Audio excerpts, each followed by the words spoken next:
Breaking news చూస్తున్నాం. ఏపీలో కొత్త మద్యం విధానాన్ని గవర్నమెంట్ ఆర్డినెన్స్ జారీ చేసింది. కొత్త పాలసీ అక్టోబర్ 1 నుంచి అమలులోకి రానుంది.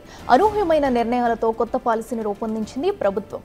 వైసీపీ హయాంలో ప్రభుత్వమే మద్యం విక్రయాలు చేపట్టింది. అయితే ఈ విధానాన్ని మారుస్తూ మద్యం రిటైల్ వ్యాపారం మొత్తం ప్రైవేటు వారికి అప్పగిస్తూ ఆర్డినెన్స్ జారీ చేశారు.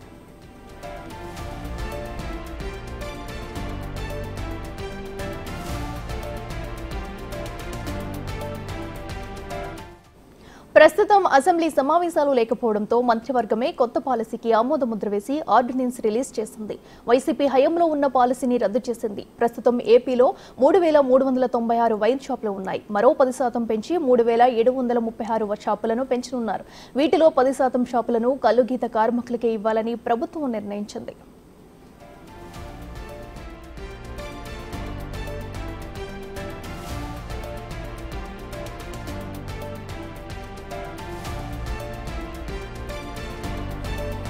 ఐదు లక్షల కంటే ఎక్కువ జనాభా ఉన్న ప్రాంతాల్లో లైసెన్స్ కోసం 85 లక్షల రూపాయలు కట్టాలని ప్రభుత్వం నిర్ణయించింది. ఇక 10,000 కంటే తక్కువ జనాభా ఉన్న చోట్ల 50 లక్షల రూపాయలు కట్టాలి. ఏడాదికి 6 విడతలుగా కట్టుకోవాల్సి ఉంటుంది.